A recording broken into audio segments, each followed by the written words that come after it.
Stand का generator पढ़ेंगे। इसमें जो होता है इसको हम एक तरह से डायनोमो भी कह सकते हैं, डायनोमो है ना, या जनरेटर भी बोलते हैं, जनरेटर। सिंपल भाषा में, हम गांव की भाषा में जो है इस चीज़ को जनरेटर बोलते हैं, लेकिन वास्तव में वो होता है जनरेटर होता है। तो आज हम जो है उसके भिन्न भिन्न जो इंटरनल पार्ट हैं उसके बारे में हम लोग पढ़ेंगे।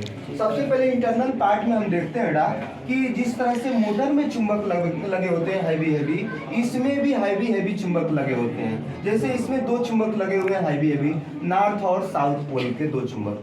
इनके बीच में एक कुंडली बनी होती है।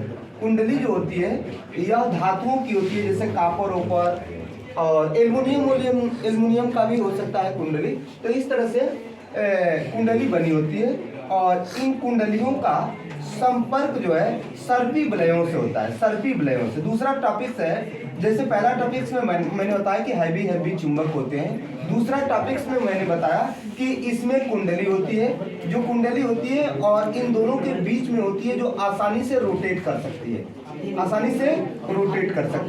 अगला टॉपिक्स जो होता है थोड़ा सा आगे बढ़ करके इन कुंडलियों का संपर्क जो है सर्पी वलय से, ये सर्पी वलय होता है, गोल तरह का सर्पी वलय होता है। तो इसका संपर्क इससे होता है। अब पहले तार जैसे ए बी साइड है तो इसका संपर्क सर्पी वलय फर्स्ट C1 से होगा, तथा इसका दूसरा साइड है कुंडली का DC साइड है, इसका संपर्क होता है, मतलब D साइड वाला का संपर्क जो होगा यह कुंडली के C2 साइड से, मतलब सर्पी वलय C2 से होगा। हमने तीसरा पार्ट ये सीख लिया कि दो सर्पी वलय हैं C1 और C2। ये कुंडली के साथ साथ ये दोनों सर्पी वलय आपस में नाचते हैं तो इनका संपर्क जो है, केवल संपर्क जो होता है ब्रूसों से होता है। ये ब्रूस हो गया और यहाँ पे भी क्या है, ब्रूस। दो ब्रूस B1 और B2 लगे हुए हैं। ये दोनों ब्रूस जो है इस तरह से लगे होते हैं कि जैसे हम कहते हैं कि इस तरह से ये कंडीशन है, ये कार्बन के ब्रूस होते हैं जिसमें स्प्रिंग लगा होता है।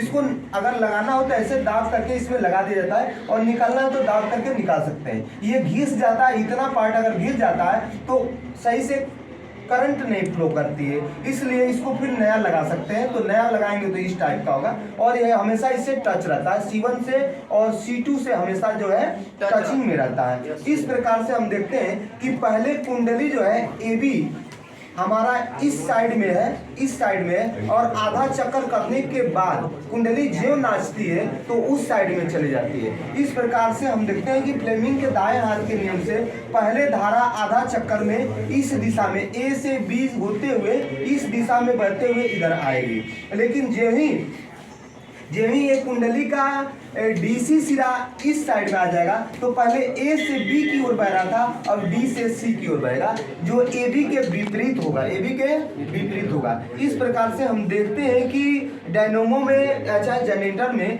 जो है इसकी जो करंट बहने की दिशा है जो बदलती रहती है और जो बदलती रहती है तो आगे जो इसमें धारा प्राप्त होती है वह दिष्ट धारा नहीं होती है, क्या होती है, प्रत्यावर्ती धारा होती है। तो हमने ये सीखा कि प्रत्यावर्ती धारा में है ना करंट की जो बहने की दिशा है वह समय अंतराल के साथ साथ बदलती रहती है ना। इस प्रकार से हम कुंडली को किसी इंजन से या किसी तरह से नचा करके इसको सेट कर देते हैं ताकि वह चुंबकीय फील्ड में वह जो है दोनों चुंबक के बीच में जो चुंबकीय फील्ड उत्पन्न हुआ है उसमें आसानी से नाचते रहे और धारा बहती रहे और धारा की दिशा बदलती रहे और इस प्रकार से हम जो है प्रत्यावर्ती धारा प्राप्त कर लेते हैं। ठीक है।